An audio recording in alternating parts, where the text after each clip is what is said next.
Mm, el mejor momento del día. Mi café, tu compañía y libros.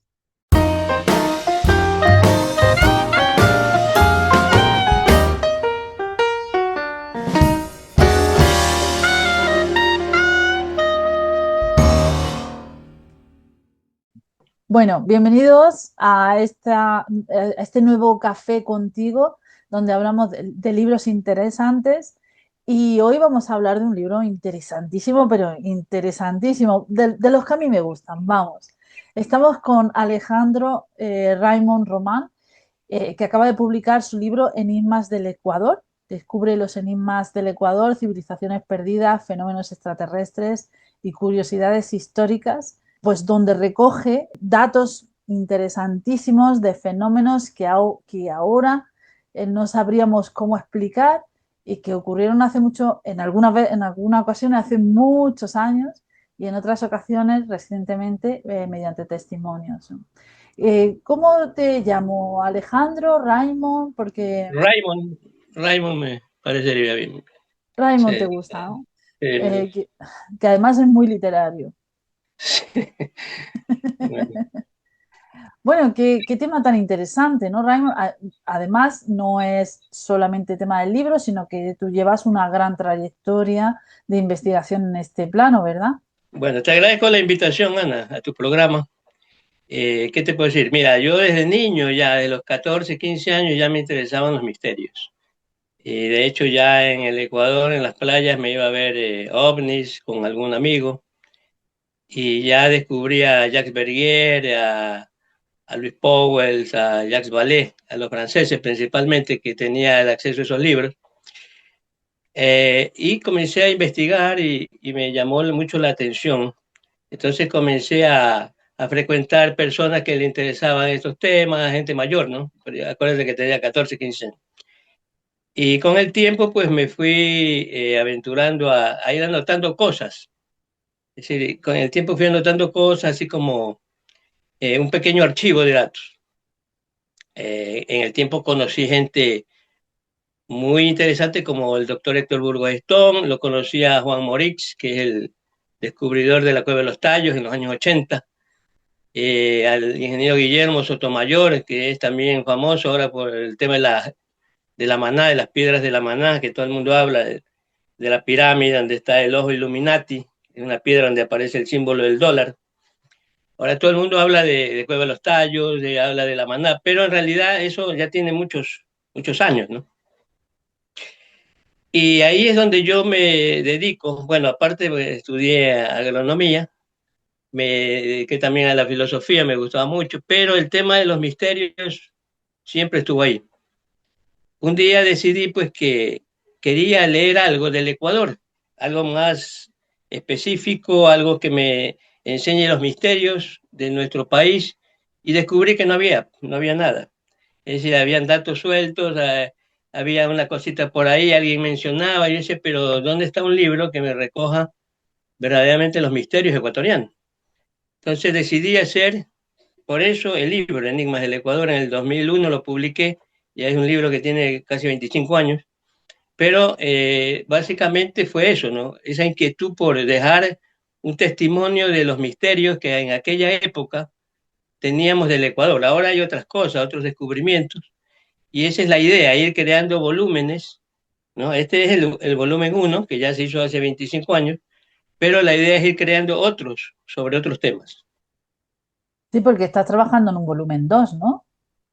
En un volumen 2 sí, que ya está terminado, espero hacer los derechos de autor ya en poco tiempo, y de ahí ya iría hacia el 3, ¿no?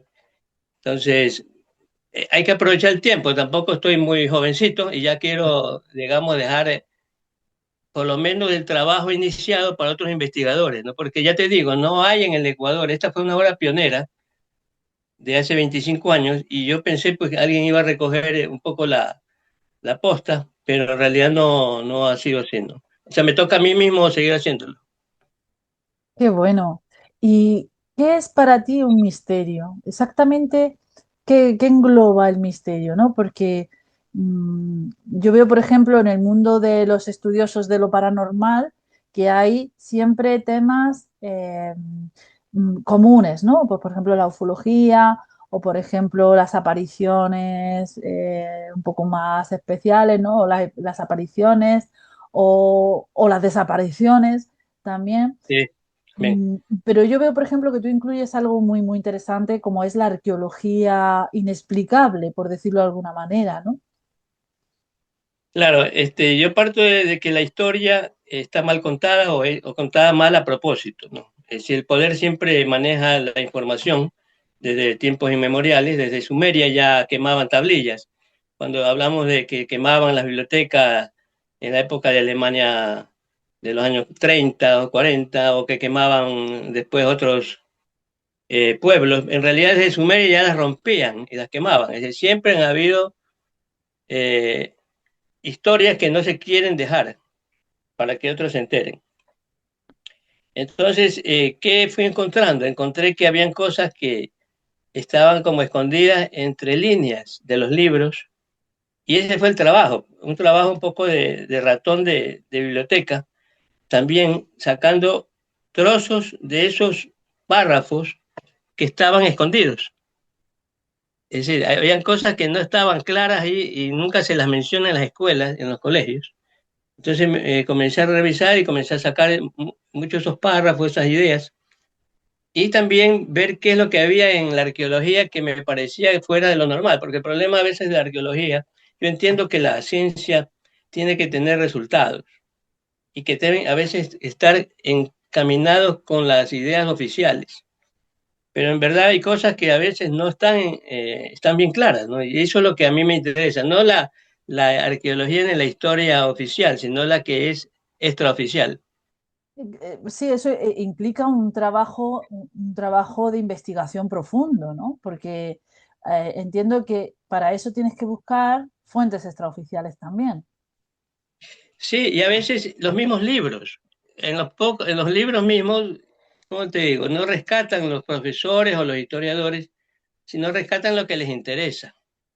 Por ejemplo, en el viaje a las Amazonas, el viaje de Orellana por el río, el descubrimiento del río Amazonas, la gente nunca se ha preguntado por qué no se puso Orellana, pues es lo normal, pues alguien llega, Colón, bueno, se supone en teoría que Colón fue el primero que llegó, pues ya pone, qué sé yo, la República Dominicana, bueno, pone Colombia, por ejemplo, le ponen al, o el descubridor de algo le pone su nombre, pero ¿por qué Orellana no le puso su nombre?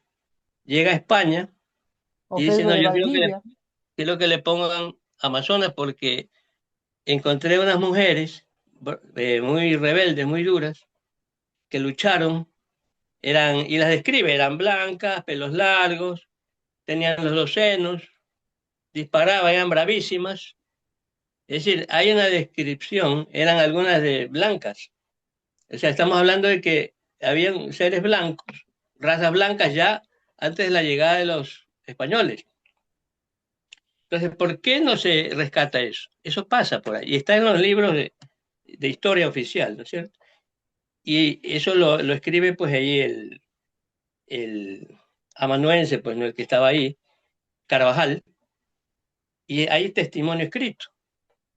También habla pues de la llegada en ese viaje extraordinario que hace Orellana, la llegada de gente de casi 1,90, blancos tipo vikingos, eso los encuentra y estos se asustan y dice, ¿de dónde salen estos? Pues todos bien ataviados, decían que ellos venían de un reino que estaba dentro, de un gran señor, y que venía a ver qué es lo que querían, en qué los podían ayudar, vinieron de muy buenas maneras, nada aguerridos, todos educados, que Orellana y sus amigos se quedaban asombrados, y que querían saber cómo estaban y les daban regalos.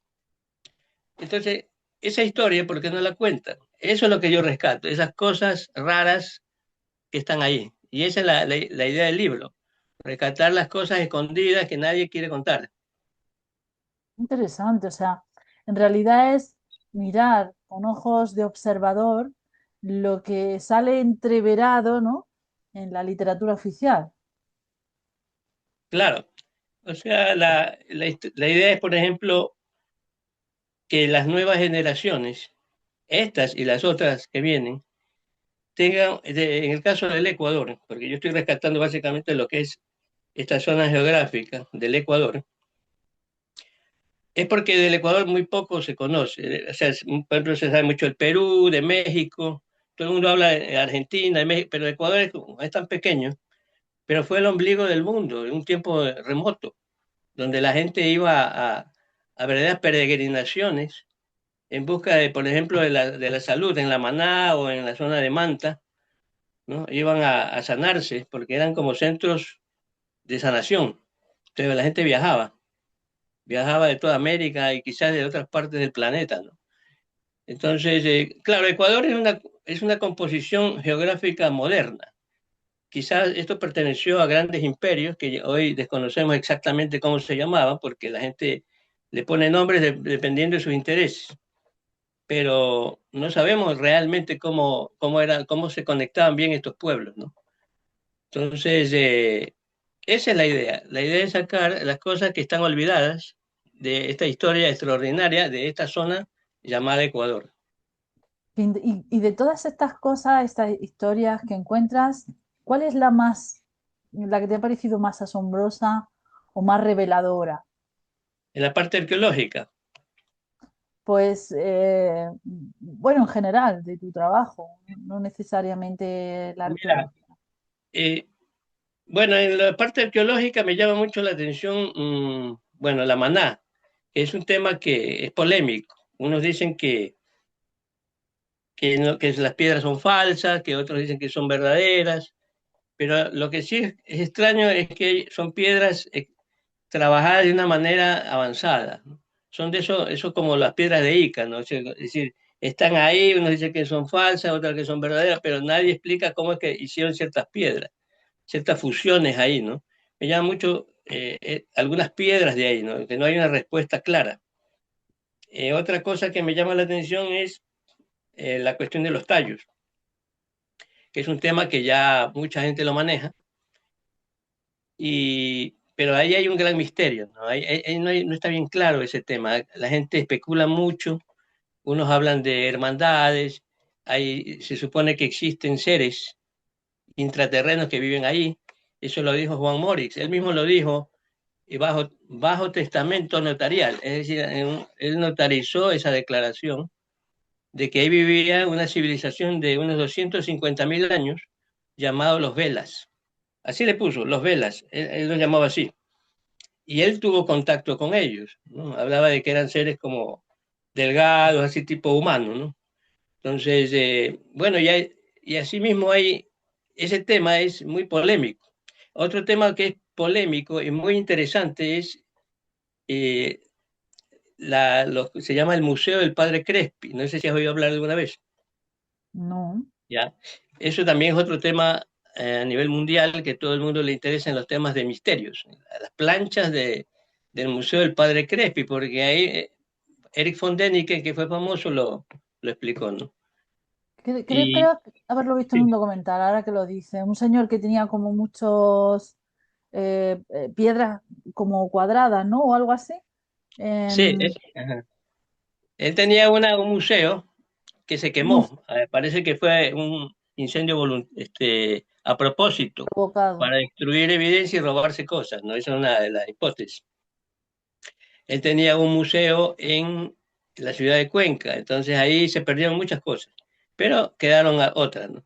Entonces, por ejemplo, ese tema es interesante porque él tenía eh, piedras esculpidas y con escritura semita, libia, es decir, fenicia, muy antigua. Entonces decían unos que venían de adentro de la selva, otros decían que venía de los tallos, es decir, había eso, pero lo que yo pongo en el libro es interesante, es novedoso para la época en que yo lo escribí, y es que el mismo Crespi era un arqueólogo aficionado. Es decir, no todo le regalaban a él los indígenas, porque él era un misionero, entonces él iba a hacer obra y labor con los indígenas, entonces decían que le regalaban cosas, es verdad, a veces sí, pero él también sacó una serie de lápidas en una zona de Chordelec, en la zona de la Suay, sacó unas lápidas con inscripciones tipo fenicio, donde hay elefantes y todo eso. Entonces ya no es solamente que le regalaban, sino que habían una especie de cementerios o lugares donde fueron enterrados personas. Pero ¿qué pasa? Todos esos lugares se perdieron, se han olvidado, es decir, no hay una investigación y la arqueología no sé por qué no se dedica a ver eso, porque si hay testimonios de sacerdotes que lo acompañaron a esos trabajos de investigación en el terreno. Claro, entiendo que son historias que cuestionan la historia oficial, ¿no? Esa es la idea, porque la historia oficial es como todo lo oficial, ¿no? O como lo que dice la televisión. Yo no creo mucho en todo lo que dicen el sistema. O sea, yo no creo en el sistema, en verdad. Solo vivo en el sistema, pero no le creo mayor cosa. ¿Por qué? Porque ha resultado que muchas de las cosas que nos han contado han sido farsas, mentiras. Entonces, ¿por qué tengo que creer la historia?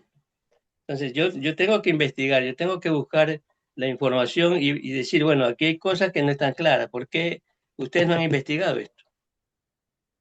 O sea, Entonces, en el fondo tu labor de investigación está dirigida sobre todo a revelar verdades, no necesariamente cosas paranormales, por lo que entiendo, ¿no? Sino más bien revelar verdades que no, que son incómodas o que se han acallado o que son fuentes de interés, pero que no son recogidas adecuadamente y que no son aceptadas por las comunidades oficiales pues, de arqueología, historia, etcétera, ¿no?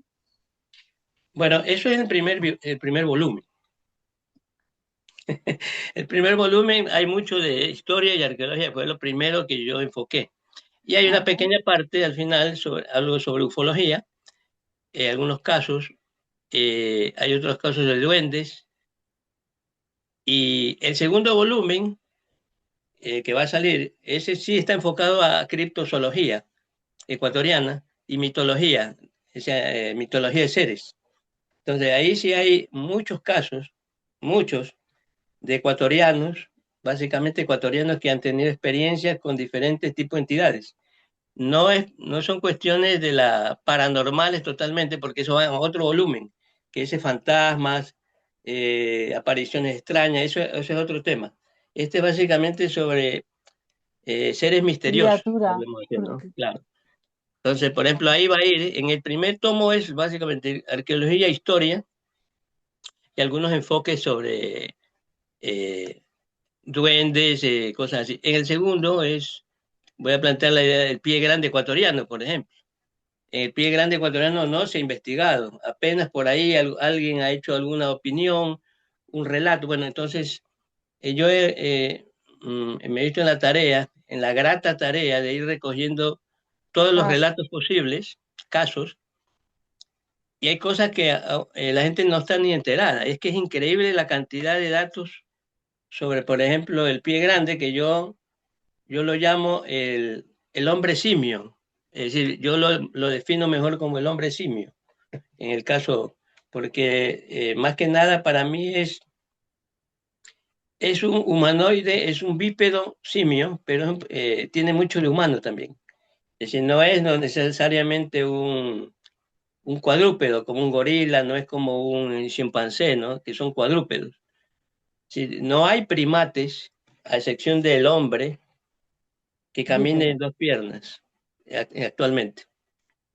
Porque la gente no dice que puede ser un orangután. No, no. Primero que en América no hay ni ninguno de los orangutanes. primates grandes. El mayor primate que tenemos es el mono aullador, que no llega ni al metro. Eso es a nivel de toda América, principalmente Ecuador. No tenemos primates grandes. De por sí ya eso eliminado. Bueno, eso lo enfoco en el segundo libro, ¿no? Y temas de duendes, reptilianos y cosas así, ¿no? El primer libro, que es este, justamente, que lo tengo aquí, que lo voy a... eh, Sí, este de hecho libro. además está disponible en Amazon y dejaremos Sí, en las notas del vídeo, dejaremos el enlace para que la gente pueda encontrarlo, porque la verdad es que es interesantísimo. sí. Mira, son más de 40 temas. en el primer tomo, 40 temas de diferentes cosas. O sea, no es solamente, por ejemplo, el libro habla sobre galeones, los galeones que se hundieron en el Ecuador, en la zona ecuatorial. ¿Qué galeones se hundieron? ¿En qué fecha? ¿Qué pasó ahí? ¿Qué había?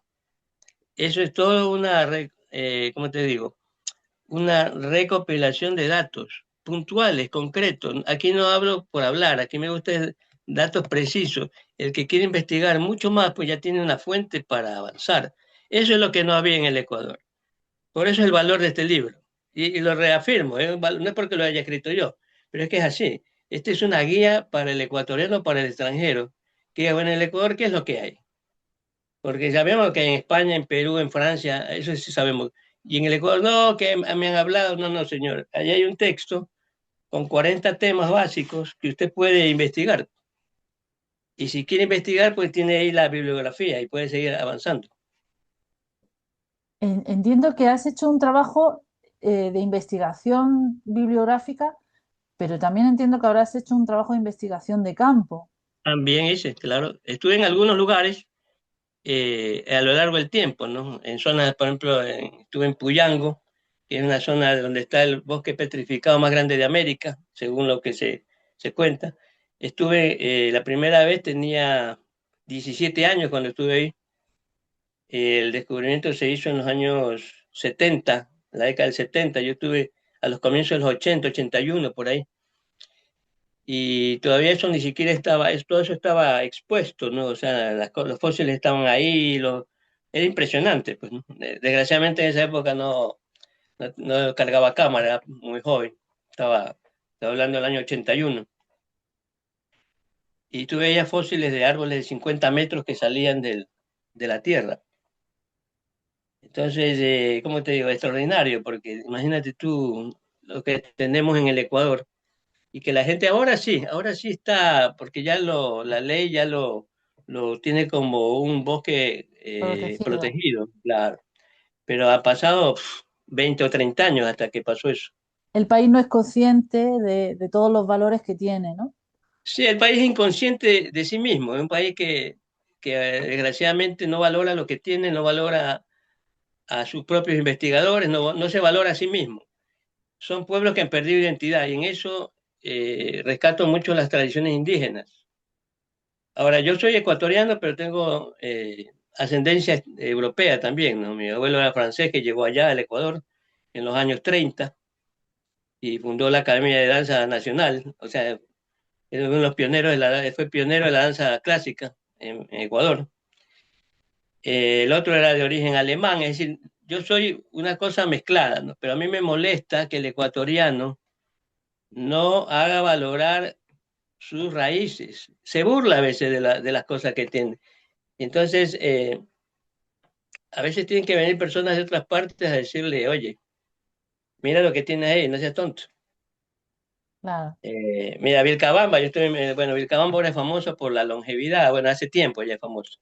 Desde los años 60, 70 ya la revista Selecciones ya internacional ya hablaba como uno de los lugares donde la gente vive más de 100 años. Ahora es un núcleo de extranjeros donde vive muchísima gente. Está muy cara la propiedad, entonces decían que el agua, posiblemente el agua es un agua extraordinaria para mantener la salud. Se formó en un instituto japonés para investigar qué era lo que causaba que la gente viva más tiempo. Bueno, ahora hay mucha gente ahí, la propiedad y los costos se elevaron. Eh, He estado también bueno, en la Cueva de los Tallos no he estado, pero sí he estado en otros lugares, ¿no? En la zona donde se hundieron los galeones, más o menos investigando, también con detectores de metales, en la zona de Chanduy, donde se hundió uno de los más grandes galeones españoles. Ahí estaba hundido, bueno, ya lo rescataron, parte está rescatado hace algunos años, pero ahí se hundió uno de los grandes galeones españoles, porque iba con cualquier cantidad de riquezas. Y no estaba muy profundo, encalló porque había unos arrecifes y una tormenta lo dejó ahí durante un tiempo, hasta que vino expediciones y lo sacaron. Eso también fue un caso interesante.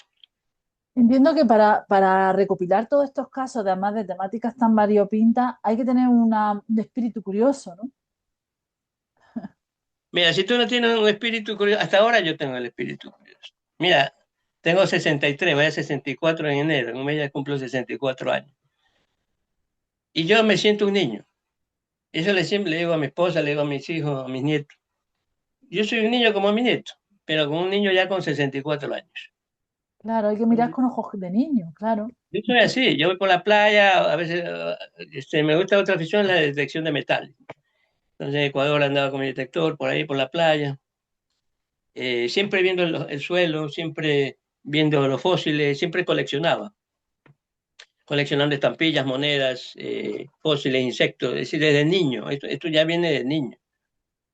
O sea, yo no sé si uno nace o uno se forma así, pero no siempre en las familias no todos somos iguales. Ya te digo, ese espíritu sí que lo tengo yo todavía. Entonces me gusta ir a las librerías de viejos, me gustan los libros, me gusta leer.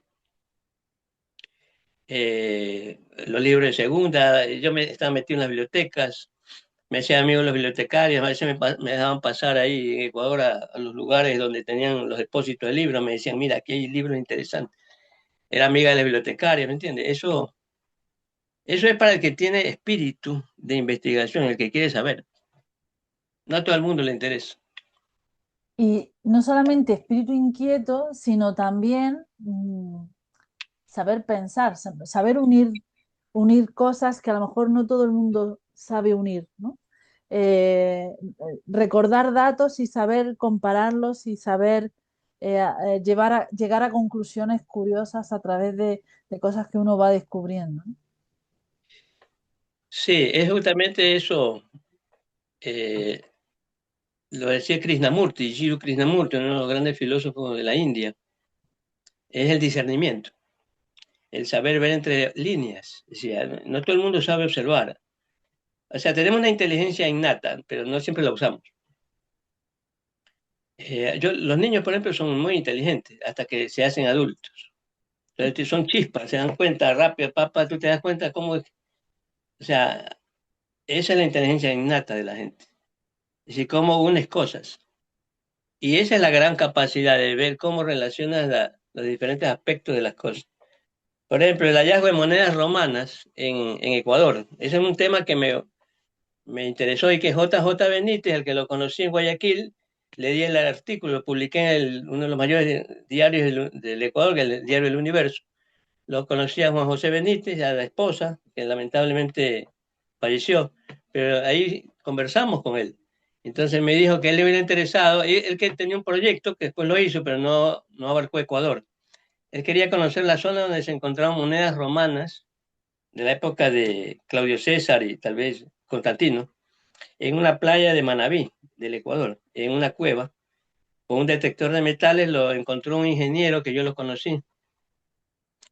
Y entonces eso me dio como decir, bueno, puede ser que la gente de la colonia lo haya traído, es una gran posibilidad, pero puede que no. Dice, ¿por qué siempre tenemos que pensar de una manera? ¿Por qué no podemos pensar de otra? Y esa búsqueda me llevó a investigar qué más había de hallazgos de objetos romanos. Y definitivamente habían algunos en América, no solamente estas monedas.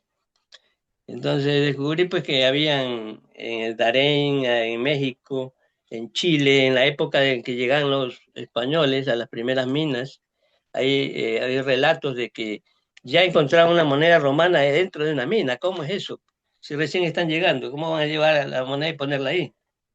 Son cosas como para pensar. Yo no digo que así es, pero sí puedo decir que es una posibilidad.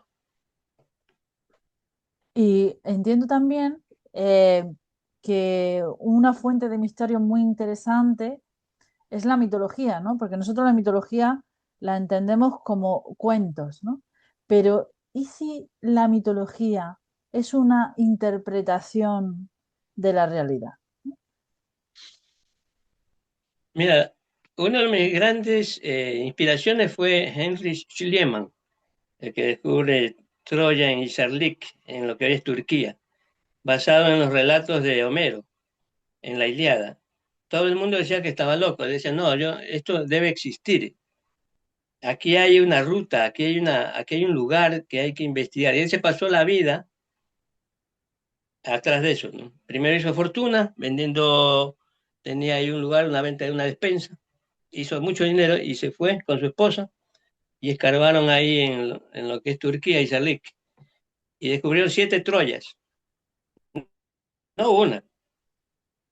Entonces, ¿en qué se basó? En una obra que la gente llama literaria. Es un mito, el mito de Troya. No, no, señores, nada de mito. Ahí está.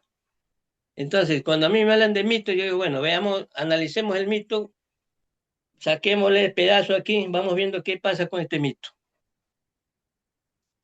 ¿No es cierto? Asimismo, la Odisea, posiblemente eran viajes alrededor del mundo, llegaron a América. Es decir, no, no es lo, o sea, ya los viajeros, la gente viajaba. Si hay gente que habla de que ya en la edad del bronce ya viajaban en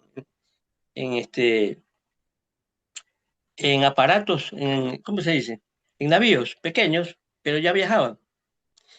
Por ejemplo, eh, Vital Alzar, no sé si habla de Vital Alzar, No lo conozco. español de la Cantabria, al que lo conocí en el año 2012, y que es famoso a nivel mundial porque él hizo un viaje, 2 viajes, uno desde el Ecuador, en los años 70, hizo un viaje en balsas, las balsas Manteño-Huancavilcas, para probar que los indios ignorantes podían viajar a través del mar y llegar al otro lado del mundo.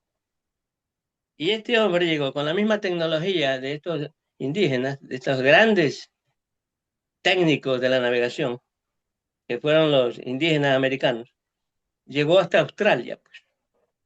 Llegó a Australia con la misma madera de la balsa y con ningún aparatejo moderno, así llegó.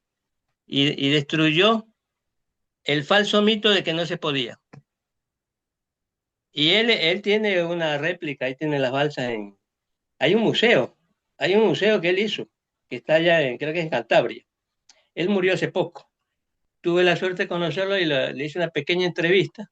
Y entonces le pregunté, pues no, eso no está grabado, pero está grabado los mexicanos, que él vivía en México, él también era nacionalizado mexicano. Ellos filmaron esa pequeña grabación, la deben tener allá. Y conversé con él, conservo una foto, sí. Y entonces me dice, yo le pregunto, ¿no? Porque yo quería ya lanzarlo al ruedo, le digo, Vital, dígame ¿usted cree que los indígenas americanos llegaron a Europa, Asia y África hace miles de años antes que Cristóbal Colón? Y me queda viendo, sabiendo que lo estaba desafiando. Ya veterano, ya más veterano. Me dice, y el que no lo cree es un idiota, me dice. Los indios americanos ustedes deben sentirse orgullosos de haber tenido el sistema de navegación más avanzado de la historia. Ya con eso dijo todo. Él era experto navegante. Él era un tipo que hizo varios viajes, no solo ese.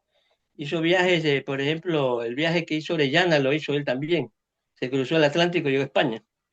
Ahí te invito a que lo investigues un poco, a Vital Alzar. Es que además también existe una falsa idea de que avanzamos de una manera lineal, ¿no? De que si miramos atrás siempre vamos a ver sociedades menos avanzadas. Pero eso tampoco es cierto, ¿no? Hay sociedades que han llegado a ser más avanzadas que la actual. Claro, eso es parte de las cosas ocultas, pues. Es decir, parte de las cosas que se ocultan porque la historia oficial quiere una historia lineal, ¿no? Una historia de lo sencillo a lo complejo. Pero es que la vida no es así. Mira, en Ecuador, te pongo el ejemplo. Alguien analizábamos, ¿no? Decía, nosotros coexistimos con gente de la edad del Neolítico. Si nosotros tenemos tribus no contactadas, en plena época donde están las computadoras, por favor. Claro, Estamos hablando de que en el mismo espacio viven tiempos distintos. Asimismo, en otros tiempos vivieron pueblos llamados primitivos, pero también debieron existir gente con alta tecnología, como actualmente. Pero si te estoy diciendo, Ana, que se sabe que existen eh, seres, hombres tipo simio, que todavía están aquí en los Pirineos españoles. Aquí en los Pirineos españoles todavía hay gente que hasta hace pocos años han visto lo que se llama el simioc, o el hombre simio de Cataluña, y que también lo ven en Francia, en los Pirineos franceses. Es decir, están conviviendo seres de la edad de piedra, quién sabe de qué época, con gente que está yendo al espacio. Entonces, no puede ser lineal. Están conviviendo especies distintas y culturas distintas. Y además la historia está llena también, yo que soy muy amiga del mundo de la fitoterapia y de las plantas, la Ah, historia sí, está sí, sí. llena de conocimientos revelados por los dioses, ¿no? Que eso también es muy curioso. Eso. Por ejemplo, la sociología nunca toma en cuenta la posibilidad de presencia extraterrestre. La sociología que estudia las sociedades nunca analizan, a ver, ¿por qué no pueden ser que hayan venido seres de otras partes del tiempo, de la dimensión o del universo, hayan instalado aquí laboratorios? Nosotros podemos ser un laboratorio, lo decía Freixedo. Este es como una especie de granja, yo diría que es hasta un supermercado, ¿no? Porque aquí cogen lo que les da la gana y se lo llevan. Esto es prostíbulo, esto es supermercado, esto es laboratorio, no somos todo aquí. Y también, por cierto, deben haber seres que vienen a dar ayuda, te vienen a dar información, te vienen a hacer evolucionar, pero dados los resultados, yo diría que no ha funcionado, porque mantenemos aún un atraso intelectual o un atraso de comprensión del sentido de nuestras vidas. Después de miles de años de religiones, seguimos siendo salvajes, primitivos. Yo diría que más salvajes que los que llamamos primitivos de las selvas, porque los primitivos de las selvas respetan a la naturaleza, no te matan por matar, no quieren un trofeo, no quieren comerse más de lo que necesitan, no te tumban la fruta si no es para el día. Entonces, los que somos salvajes verdaderamente somos nosotros, nuestro tiempo, nuestra Pero es que cultura. además, observando el ser humano también, nos damos cuenta de que somos una especie extraña, porque tampoco explica que la evolución natural haya hecho que unos animales hayan llegado al punto pues de conciencia del ser humano, ¿no? Por ejemplo, ¿por qué no hay un león avanzado? ¿O por qué no hay un...? Porque ellos también han vivido el progresar del tiempo o la evolución del tiempo. Entonces, si el ser humano fuera la consecuencia de una mera evolución, ¿por qué somos la única especie? Sí, es difícil eso, ¿no? Es como, ¿qué te digo? Hay la hipótesis evolutiva, de la creación. Yo, mira, pienso que hay un tipo de evolución, pero también creo que hay un tipo de intervención. O sea, se evoluciona, pero también se interviene. Es decir, no es totalmente una cosa, no es lineal la apreciación. Yo creo que aquí hay seres que han metido mucho la mano, ¿eh? Mucho para enfocarlo para un lado, para el otro. Quizás han extinguido a seres, a alguna raza, han perpetuado otras. Es decir, aquí hay muchos intereses. El universo no es solo bondad, o sea, yo no lo veo como, o sea, ¿cómo te digo? La parte espiritual es una cosa agradable, pero no necesariamente existente.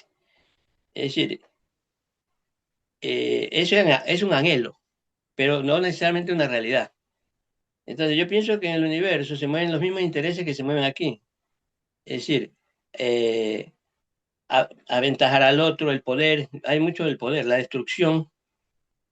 Es decir, yo quiero llegar primero, te aplasto a ti. Son pocas las personas o en estado búdico que pueden llegar a esos niveles donde ya están más allá del bien y el mal y que pueden ver además con respeto, sin querer nada a cambio. Eso llega a muy poca gente.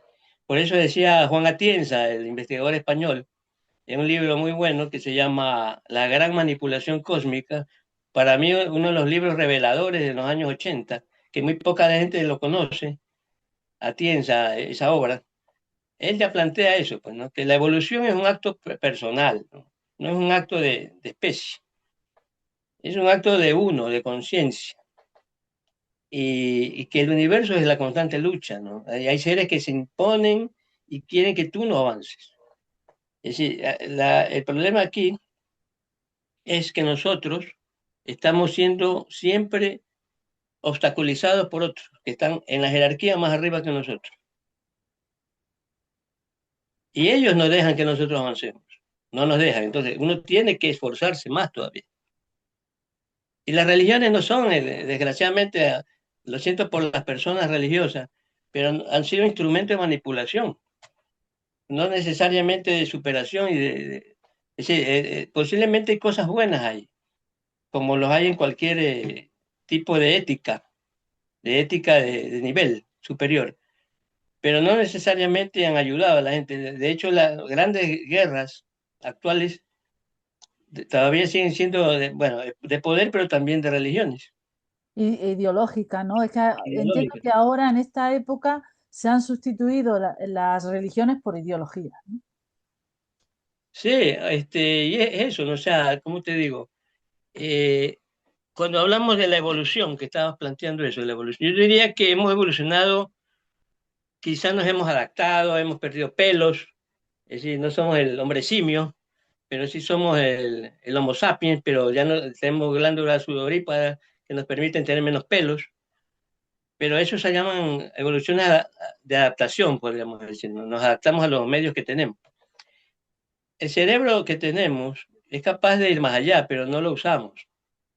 De hecho, ya lo usamos menos cada vez con la tecnología. Ya la gente no escribe a mano.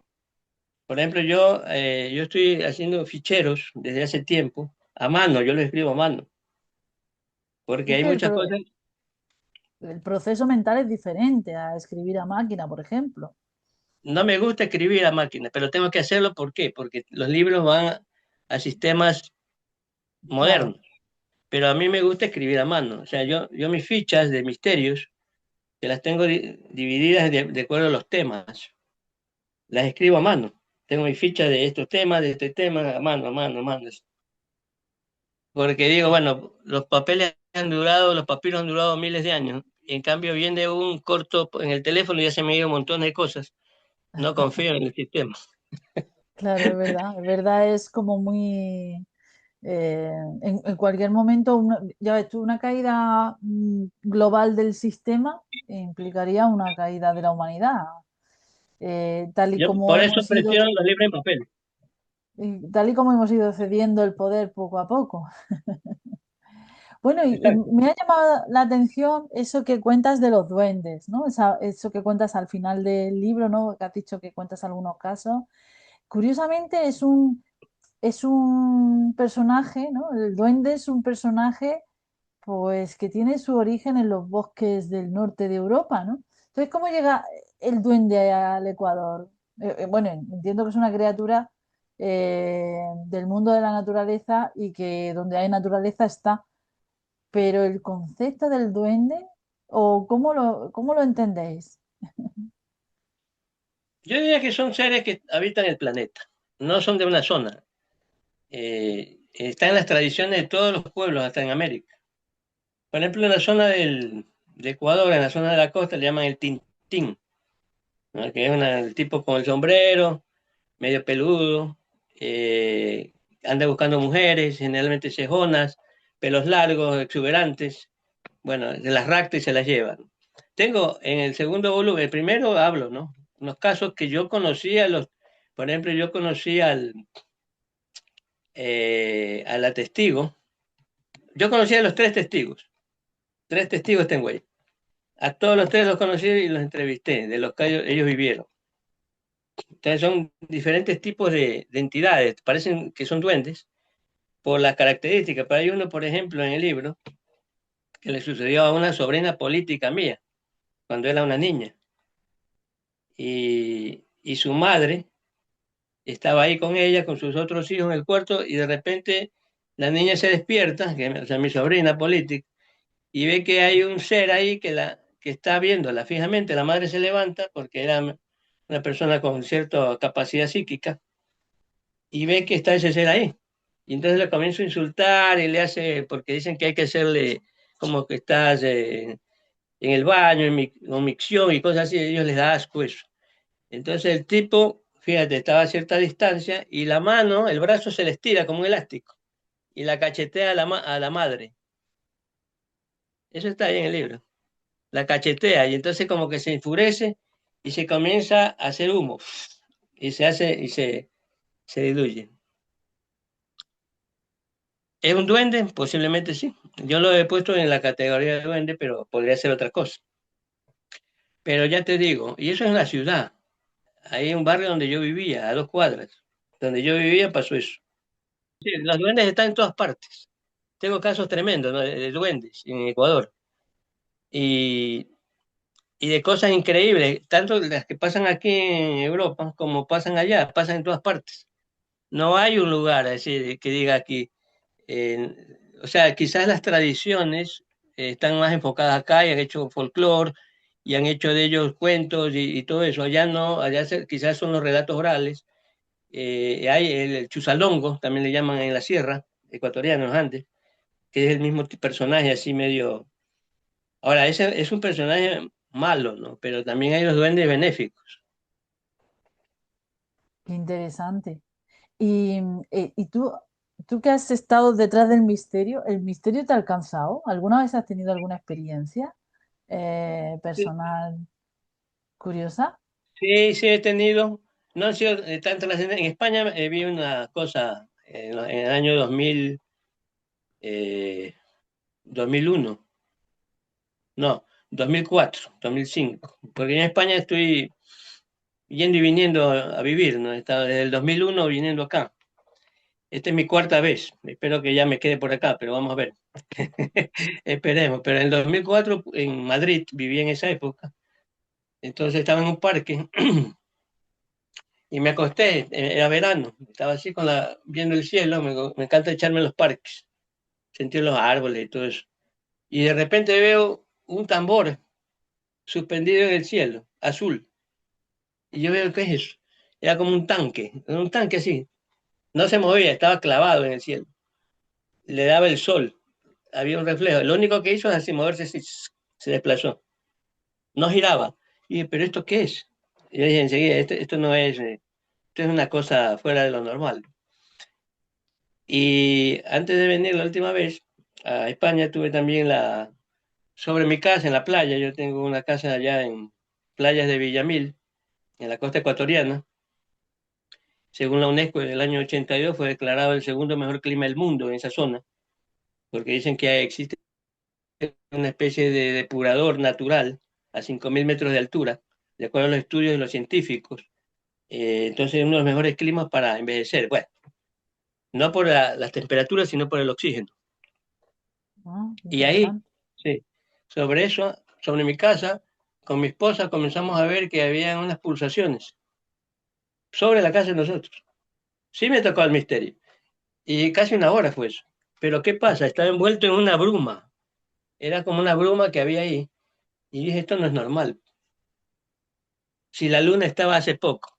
De repente, después de una hora, se fue la bruma, se fueron las pulsaciones y apareció la luna de nuevo. No, esto era algo. Eso está filmado y está en mi canal de YouTube, que yo tengo un canal, Enigmas del Ecuador también. De eso quería preguntarte, de tu canal donde hablas de pues todas estas cosas que ha ido investigando y que ha ido recopilando. Supongo que en el libro, pero también habrá más casos, ¿verdad? Sí, hay artículos que están escritos en las redes, están en internet, ponen nombre, lo pueden encontrar. Y sí, esa ha sido yo diría que la misión de mi vida, ¿no? Es decir, yo estudié ingeniería agronómica, un poco porque cuando era muy joven, tenía una tendencia al catastrofismo, ¿no? Al fin del mundo. Ya desde los 12 años yo sentía que los tiempos venían y uno tenía que prepararse.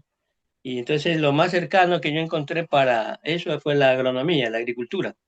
Y de hecho también estudié permacultura aquí en Cataluña hace años, en un instituto. Pero definitivamente el misterio nunca me ha dejado a mí. Nunca me ha dejado. Siempre he estado ahí y si no me llega directamente, le llega a la familia, a los amigos y siempre está ahí cerca el misterio. Y de hecho, el misterio está más cerca de la que tú te imaginas, a cada momento. Sí, soy consciente de eso. Hay una cosa curiosa que ocurre cuando las personas tienen una experiencia que no se puede explicar, y es que automáticamente es estigmatizada de, pues, está en tu mente o no está bien, o, o- o esa persona incluso se autoestigmatiza, ¿no? No estoy bien, estoy viendo cosas que son falsas, mi cabeza me está engañando, pero el caso es que los casos son... se cuentan por ya no cientos ni miles, sino por millones, ¿no? Supongo. Es lo que te digo. Yo, por ejemplo, yo siempre soy así. Yo conozco una persona y voy más o menos directo al grano. Oye, ¿tú has tenido alguna experiencia extraña? Donde yo voy siempre pregunto, o sea, siempre derivo eso.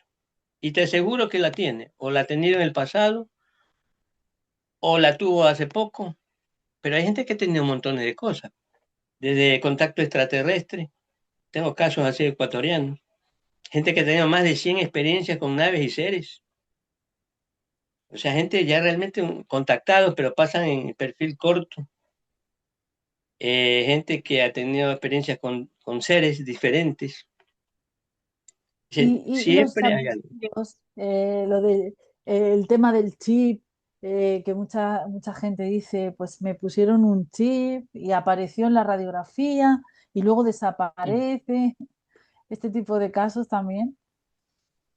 Sí los he oído. Yo así directamente no he tenido un caso que lo haya comprobado, pero sí sé que hay en el Ecuador, ¿no? Gente que lo ha manifestado. Pero es normal, o sea, yo creo que es parte del monitoreo que hacen estos seres sobre nosotros. Nosotros somos como ganado, ¿no? O sea, tenemos que bajarnos de la nube. Yo siempre le digo a la gente, mira, nosotros tenemos que bajarnos de la nube, que nos creemos demasiado y no somos nada. La humanidad no es nada. Lo que pasa es que somos engreídos. Creemos que ya porque aplastamos a las demás especies, nos creemos superiores. Pero sobre nosotros hay un montón de seres que nos pueden aplastar si les da la gana. Eso es lo que te decía, hay una escala que no sabemos dónde termina hacia arriba. Ahí están los que se llaman los extraterrestres, pueden ser los llamados ángeles, seres dimensionales, seres invisibles, un montón de cosas. Solo un duende, por ejemplo, es capaz de destruirnos, nos puede matar si les da la gana. De hecho, te puede llevar al suicidio. Tengo el caso de una chica que murió por eso, ¿no? Se suicidó porque la acosaba tanto el duende que se eliminó con veneno. Entonces, eso está en el libro uno, ese caso. Entonces, eh, la gente que no ha vivido, es fácil que critique a la gente que lo ha vivido. Es decir, hasta que tú no pruebas, yo sí creo en que hay muchas experiencias extrañas. Yo no he vivido todo, pero respeto a la gente, la escucho, anoto, pregunto, porque yo sé que no sabemos todo, hay que ser humilde. O sea, el problema es que somos demasiado engreídos. Por ejemplo, volviendo a las religiones, que es que tengo que darle a las religiones porque han condicionado, ¿no? Y dice, no, yo estoy en directo contacto con el Señor. Es no que el libro sagrado me lo dice, yo tengo que hacer, y yo no puedo creer en esto, sino en esto. No, pues, nos están cortando de las capacidades para ver más allá. Hay entidades que están ahí. Entonces, uno debe ser un rebelde intelectual, un rebelde en todo el sentido. No puede ser sumiso, y ese es el problema. Somos sumisos aún con la tecnología. En vez de avanzar, ahora vemos un poco más de zombies. Eso es lo que yo veo. Antes la gente tenía libros, iba a las bibliotecas, compraba libros ahí de segunda. Yo tenía montones de libros de segunda, yo me en los mercados de Guayaquil. La gente dice, no, que son inaccesibles, mentira, eran accesibles, pero no los buscan. Entonces yo sí cuestiono eso. Tenemos una sociedad de, ¿qué te digo? Eh, nerviosa. Si no tienes esto, ya estás nervioso. Si no tienes lo de acá, te sientes mal. No estamos satisfechos, somos una sociedad insatisfecha. y tenemos todo lo que montones de siglos gente no pudo tener. Hay gente que en siglos pasados solo tenía la ropa que usaba, pues la tenía que lavar. Y tenía que pillar un gato para cocinarlo porque ese día no había que comer. Exacto. Y nosotros escogemos a ver hasta si tiene esto, si no me hace daño, si... Somos una sociedad muy complicada y engreída, eso es lo que yo siempre digo. Entonces, y en cuanto al tema este de la crítica a las personas a las que estigmatizan, pues sí, es un bullying intelectual, es un bullying social. Siempre el que es distinto, a mí, por ejemplo, de alguna manera me estigmatizaron, pero yo nunca me he dejado, esa es la verdad. Siempre dicen, ese man es raro, este tipo habla medio raro, habla de cosas que no se entienden, ¿me entiendes? Siempre ha sido así. Pero con el tiempo me río. ¿Por qué me río? Porque veo que muchas cosas que yo decía hace 30 años, la gente se asombra, ay, mira lo que está. Le digo, pues eso ya lo sé yo hace rato, le digo, ¿qué estás hablando? ¿Tú qué te estás enterando? Pero tú no Claro. oías, pues tú no me oías a mí. Eso. Entonces, sí hay antecedentes de que uno ha estado con gente inteligente, escuchándola, porque uno tiene que ser humilde, decir, bueno, este tipo es inteligente, yo lo voy a escuchar. Y eso es lo que yo hacía, buscaba a la gente inteligente para aprender. Yo tuve un maestro, ¿no? Que fue el doctor Héctor Burgos Estón, que ya murió. Era chileno, era impresionante la inteligencia de este hombre. Era, sabía varios idiomas, lenguas muertas, te escribía en latín, en griego, en sánscrito. Bueno, nos quedábamos horas de horas. Mientras la gente estaba comprando ropa en las boutiques de Guayaquil, yo pasaba horas conversando con este hombre durante años. Entonces, termina uno nutriéndose por el saber. Entonces, busca la gente que te aporte. Y eso es lo que la gente debería hacer, la gente que te aporte. Libros que te nutran, no tonterías. Que te ayuden a pensar, que te enseñen a pensar. No, no que te Sí, que te hagan, enseñen a razonar. perdón, Estoy de acuerdo contigo, que te enseñen a pensar. que te enseñen a pensar. Yo me he dado cuenta que no todos los libros te enseñan a pensar. Algunos libros solo perpetúan el desconocimiento o el pensamiento único y sin embargo hay otros que te hacen reflexionar y te hacen pensar en cosas que a lo mejor nunca habías caído. Sobre todo, pues eso, libros de personas curiosas como tú, que miran el mundo de otra manera y que ayudan a la gente a decir, ostras, otra realidad es posible, ¿no? Sí, y ya te digo, uno tiene que haber leído para poder escribir algo, un humilde libro. Ya te digo, este es mi primer libro escrito de hace 25 años, que lo reedito, porque la primera fue una obra tipo artesanal que se hizo allá en Guayaquil, un tiraje pequeño. Entonces dije, bueno, me voy a morir y mucha gente no va a tener acceso a este libro, ¿entiendes? Entonces dije, bueno, lo voy a lanzar por Amazon, que sea lo que sea, al universo. Ahí va. Y al mismo Qué tiempo me enfoqué en seguir tomando mis fichas y haciendo el segundo libro, el tercero, ¿entiendes? Aprovechar el material que tengo y terminar este objetivo que es esta especie de saga de enigmas del Ecuador, que van a ser unos 4 libros, por lo menos 5. Si es que da el tiempo o la posibilidad, pues haré más, ¿no? Pero ya voy por lo menos eso, ya tengo bosquejado más o menos los temas. Eh, pero yo siempre digo, yo para escribir tengo que escribir algo que valga la pena o algo interesante. ¿Para qué voy a escribir grandes novelas? Yo sí leo novelas, filosofía, o sea, me gustan, pero quiero decirte lo que no me puedes decir en pocas palabras, en pocas páginas. No tienes que rellenarme con 300, 500 páginas para decirme algo. Yo soy así. Me gustan que las cosas vayan al grano, es decir, quiero decirte algo, te lo digo en pocas palabras, en pocas líneas. Entonces, prefiero escribir pocas cosas, pero que sean de condumio, que vayan al grano, que te hagan pensar. Es decir, ¿existen estos seres? ¿No existen? ¿Qué pasó aquí? ¿Por qué la historia no me cuenta esto? Los duendes, ¿cómo son? ¿Qué tipo de duendes hay? Hay un montón de cosas raras por aquí. Están en la ciudad, están en el campo, en la playa. Están sentados viendo el mar mientras tú te estás bañando. Existe el hombre simio, pie grande, Bigfoot, Sasquatch. Claro. Y está más cerca de lo que te imaginas. Cerca de la ciudad donde tú vives, ahí está uno. Y tú no te das cuenta, una familia vive ahí. Miles de años quizás de generaciones de estos seres.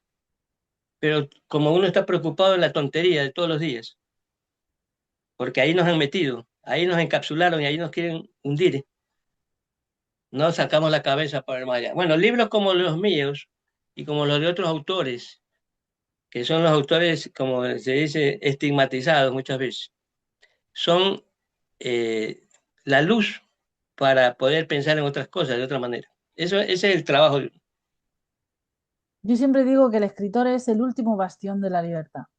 Estamos en magnífico. estamos en una era en la que pues las libertades bueno, aquí en Andalucía decimos a lo tonto marchena, ¿no? O sea, como quien no quiere la cosa, de una manera soterrada, poco a poco se van moldeando y se van pues restringiendo cada vez más hay más censura, cada vez más hay, no se pueden hablar de determinados temas, ya mismo no se podrán hacer determinadas cosas, estamos hipervigilados. Entonces, en una sociedad así, donde parece que vivimos en un mundo libre, pero que en realidad cada vez tenemos menos libertades, el escritor, que como tú bien dices, por algo se han quemado a lo largo de la historia muchos libros que hoy, desgraciadamente, hoy no podemos conservar, pues el escritor sigue siendo el que ofrece una mirada crítica y observadora de lo que está viendo y la recoge. Incluso incluso algunas veces a través de novelas para que cuele, ¿no? No, sí te digo que no está mal lo de las novelas. No es mi área, no, yo no escribo novelas. Lo que te digo es que eh, no es necesario a veces escribir tanto. En una novela puede ser corto, Claro, para decir grandes verdades, a eso es a lo que me refiero. Puedes escribir por gusto, porque te gusta, pero para decir cosas trascendentes bastan un Lao Tse basta con el libro ir directo al exactamente. grano.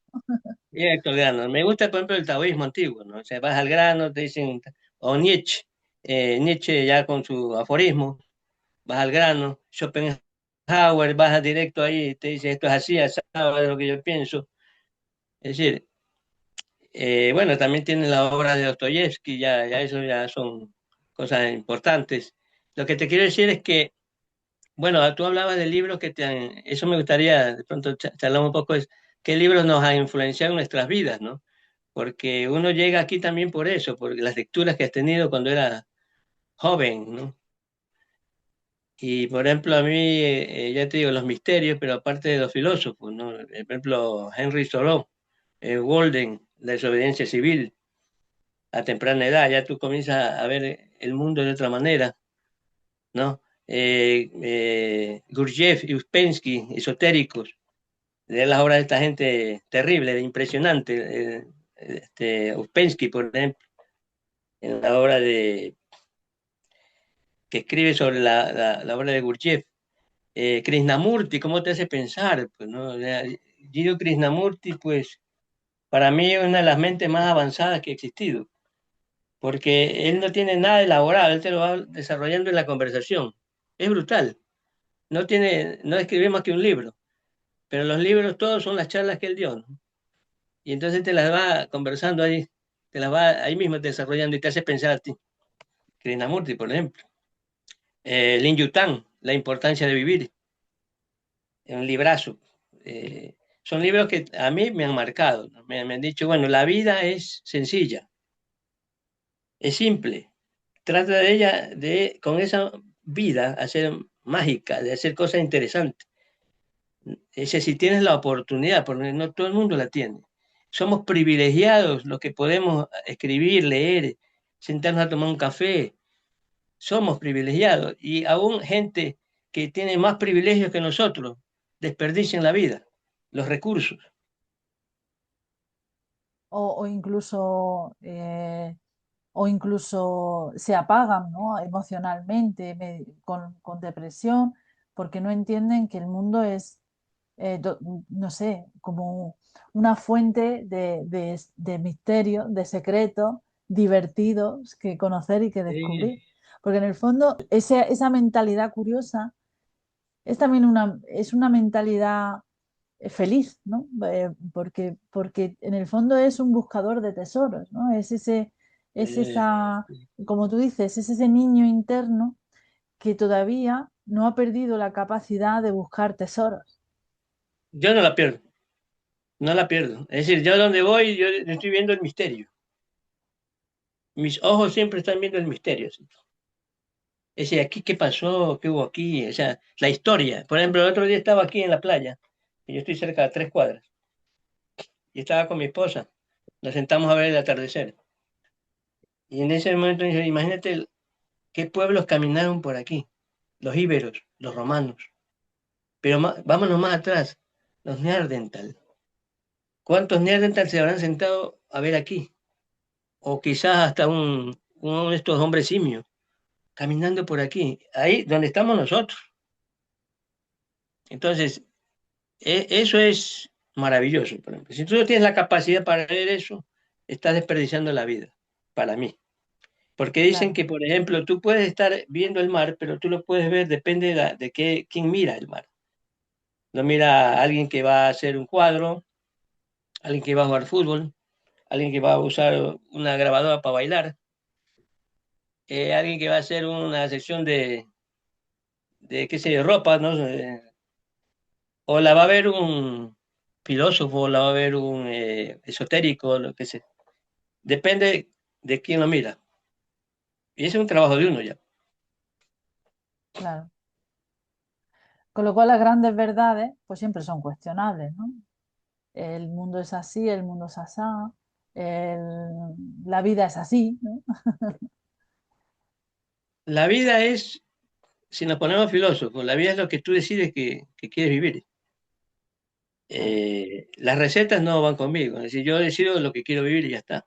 Yo tomo el menú, es un menú libre.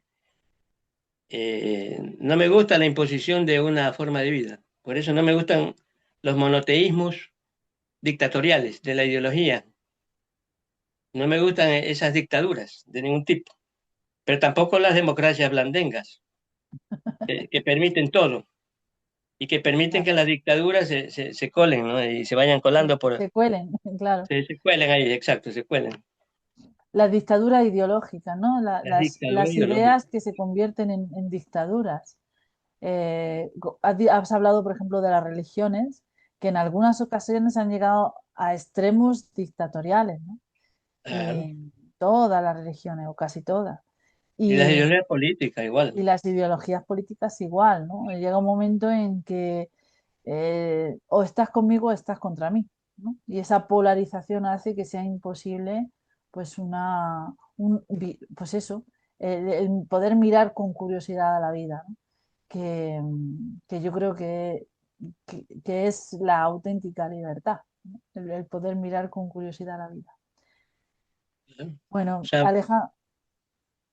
sí, Eh, Raymond, la verdad es que ha sido un auténtico placer. Recuerdo el título del libro, Enigmas del Ecuador. Es el sí, primero de 5. Por sí. supuesto que los pienso comprar Permítemelo todos. poner aquí para que la gente más o menos tenga una idea, pues aquí está. Claro, pues El mientras libro lo muestras, voy a ir leyendo qué descubrirá la gente en este libro, ¿no? Por ejemplo, evidencias de gigantes prehistóricos, pistas sobre el tesoro perdido de los incas, la enigmática existencia del Amazonas ecuatoriana, ¿no? Esto que has contado al principio que es tan interesante, sobre si los hombres blancos vivieron antes de los españoles, que también lo has adelantado. El misterio de los galeanes hundidos, el dominio del platino por culturas ancestrales, la cueva de los tallos, los ovnis y extraterrestres, el chupacabras, ¿no? Que aquí en España hay muchos casos, pero no Sí, sabía que en Ecuador también hubiera chupacabras, el avión desaparecido de Saeta y evidencias que sugieren que fenicios, romanos y etruscos llegaron antes de Colón. O sea, un libro realmente, realmente interesante. Yo me lo pienso comprar, que lo sepas. Muy bien, Me parece fascinante y estoy esperando, deseando que empieces a sacar adelante el segundo y cuando tengas el segundo, aquí estaremos, ¿no? perfecto, perfecto, te agradezco, sí, agradezco la apertura, la posibilidad de que esta voz se pueda escuchar, ¿no? No siempre es posible, pero bueno, gracias a ti se puede hacer eso. Oye, y por favor, recuérdanos tu canal de YouTube. ¿Cómo se llama el canal? ¿Cómo lo pueden buscar la gente? Enigmas del Ecuador, Enigma del Ecuador. Vale. facilísimo. Todo lo voy a, antes se llamaba Proyecto Alray, pero ya lo he unificado para que todo sea Enigma del Ecuador. Entonces ya se identifica Alejandro Raymond Román, Enigma del Ecuador. Esa es la idea. Genial, y así será mucho más sencillo. De todas maneras, todos los enlaces estarán en la caja de descripción de esta entrevista para que la gente pueda acceder fácilmente. Pues ha sido un placer. Muchísimas gracias por este café, Raymond. Muchas gracias a ti, Ana, por la invitación. Un verdadero placer también conversar contigo. Y estaremos dispuestos para la siguiente charla, la siguiente conversación, el siguiente café. El siguiente café. Genial.